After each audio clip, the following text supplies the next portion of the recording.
लुधियाना के सुनील और उसकी बीवी रीटा एक अच्छे और संपन्न परिवार से ताल्लुक रखते थे। एक दिन रीटा की भाभी उसके घर आती है। रीटा, तुझे तो पता है तेरा भाई कुछ नहीं करता, ऊपर से 2 बच्चों की जिम्मेदारी, बेटी भी बड़ी हो गई है। तू तो बुआ है, कुछ मदद कर सकती है तो कर देना। कहाँ पैसे हैं भाभी, बस समझ लो किसी तरह हम लोग भी दिन काट रहे हैं। 2 ही तो कार है और मेरी बेटी भी बड़ी हो रही है। अब उसके लिए कार लेनी है तो 10 लाख का खर्चा तो लग ही जाएगा। तभी वहाँ सुनील आ जाता है। अरे शशि, क्या है, तू हमेशा पैसों के लिए परेशान क्यों रहती है? वैसे क्या जरूरत थी बेटी की शादी इतने बड़े घर में तय करने की? अरे पैसे नहीं थे तो ऐसे ही कर देती कहीं शादी। इतने बड़े होटल में क्यों कर रही है शादी? लेकिन यहाँ तो मामला शादी का है, डेट तय है। दरअसल तेरे भतीजे के पीएफ के पैसे आने हैं, पर उसमें देर हो रही है। जैसे ही पैसे आ जाएंगे मैं तेरे अकाउंट में डलवा दूंगी। ठीक है, हम लोग सोचकर बताएंगे। तभी वहाँ भतीजा आ जाता है। फूफा जी, आप लोग ही मदद कर सकते हैं, वरना तो कैसे काम होगा समझ में ही नहीं आ रहा। मैं वादा करता हूँ जैसे ही पैसे आ जाएंगे मैं आप लोगों को वापस कर दूंगा। हाँ भाई, ठीक है। अब देख भाई, हमारे लड़के तो सारा दिन घर पर पड़े रहते हैं, ना कमाते हैं ना कुछ कमाने की इच्छा रखते हैं। लेकिन चल, ये ले, कितने पैसे चाहिए? जी 4 लाख रुपए। ठीक है, लेकिन पैसे ध्यान से वक्त पर वापस लौटा देना। सुनील मुसीबत के वक्त बीवी के भतीजे की मदद तो कर देता है, लेकिन उन लोगों के जाने के बाद देख ले रीटा, तेरे मायके वालों ने मांगा तो दे दिया, वरना इन लोगों का मुझे कोई भरोसा नहीं है। अरे क्यों भरोसा नहीं है? इससे पहले तो कभी इन लोगों ने आपसे मदद भी नहीं ली।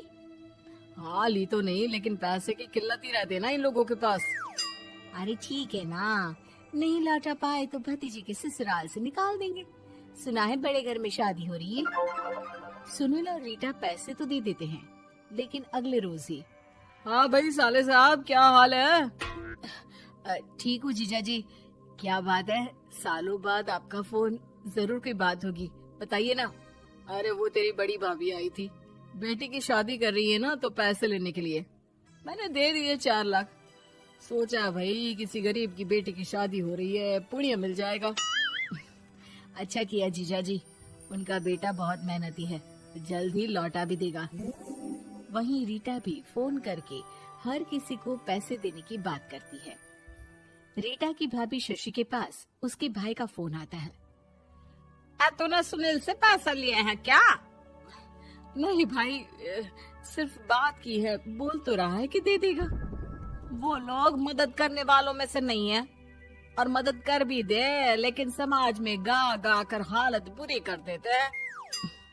अब गाने दीजिए ना भाई, मैं क्या कर सकती हूँ, मेरे पास कोई ऑप्शन भी तो नहीं है। बेटी की अगले हफ्ते शादी जो है। शशि की बेटी की शादी हो जाती है, लेकिन शादी के 1 महीने बाद ही सुनील का फोन भतीजे के पास आता है। हाँ भाई, शादी तो हो गई हम लोगों की दुआ से। अब देख, ऐसा ही फायदा होता है पैसे वाले रिश्तेदार हो तो। तेरे वक्त पर हम कैसे खड़े हो गए थे, लेकिन अब पैसा लौटा दे भाई। जी, मैंने पीएफ के लिए अप्लाई कर दिया था, उसकी नोटिफिकेशंस मैं आपको भी भेज देता हूँ। मुझे लगता है 10 दिन में पैसे आ जाना चाहिए। जैसे ही पैसा आएगा मैं आपके अकाउंट में डाल दूंगा। और ना जी ना, कोई नोटिफिकेशन नहीं चाहिए, पैसा चाहिए, पैसा। ठीक है अंकल, बस 10 दिन का समय दे दीजिए। अभी हफ्ता भी पूरा नहीं होता कि भतीजे के पास उसके गांव के दूर के चाचा का फोन आता है। अरे बेटा, क्या बात है, सुनील के कोई पैसे ले रखे हैं तो दे क्यों नहीं देता? हाँ चाचा जी, बात तो हुई थी, 10 दिन का वक्त मांगा है, उम्मीद है हो ही जाएगा। अरे फोन कर रहा है, रोज बता रहा था कि बेटी की शादी में मदद की थी। अब क्या है ना, भले ही शादी 10 दिन रोक देते, लेकिन सुनील से मदद नहीं लेनी चाहिए थी। याद है ना, मधु की मदद करके कितना बदनाम कर दिया था उसने पूरे घर को सोसाइटी में। हाँ चाचा जी, मैं भी यही सोच रहा था कि उन लोगों से मदद नहीं लेनी चाहिए थी। कई लोगों के फोन आ चुके हैं। वहीं रीटा अपनी भाभी को फोन कर देती है। क्या है भाभी, कब पैसे लौटाओगी? पता है ना ये कितना बोल रहे थे, तुम्हारे बोलने पर मैंने पैसे दिए हैं। भाभी अब तो आपके बेटे की कार बेच दो और हम लोगों के पैसे दे दो। अरे लेकिन रीटा, बात तो 3 महीने की हुई थी ना, अभी तो 2 महीने भी नहीं हुए पैसा लिए, थोड़ा तो सब्र करो। नहीं नहीं भाभी, वैसे मेरा बेटा टिक्कू आ रहा है आप लोगों के घर रहने के लिए, उसको अच्छे से खिलाना पिलाना, समझी? भाभी को समझ में नहीं आता कि वो क्या करे। वो बेटे से बात करती है। अरे माँ, इन लोगों से मदद लेकर सच में बहुत बड़ी गलती कर दी।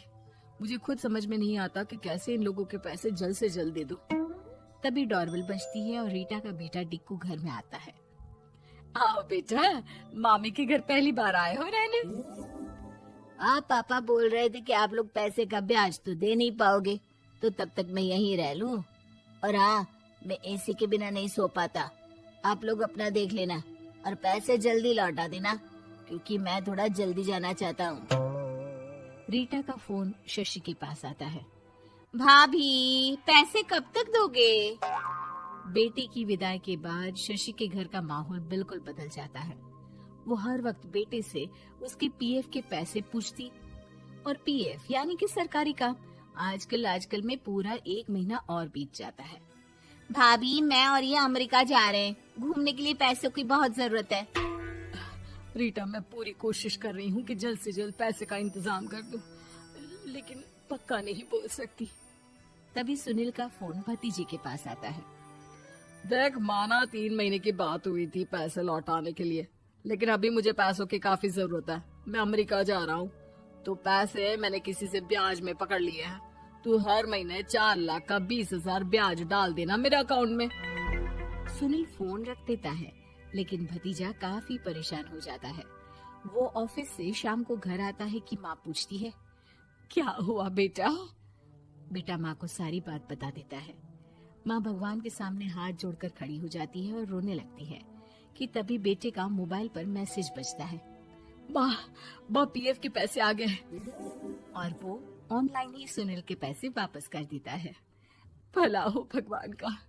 लेकिन आज एक बात तो समझ में आ गई, मदद हमेशा उन लोगों से लो जो मदद के बदले आपसे मदद में दी गई रकम ही वापस लें, ना कि समाज में आपकी इज्जत।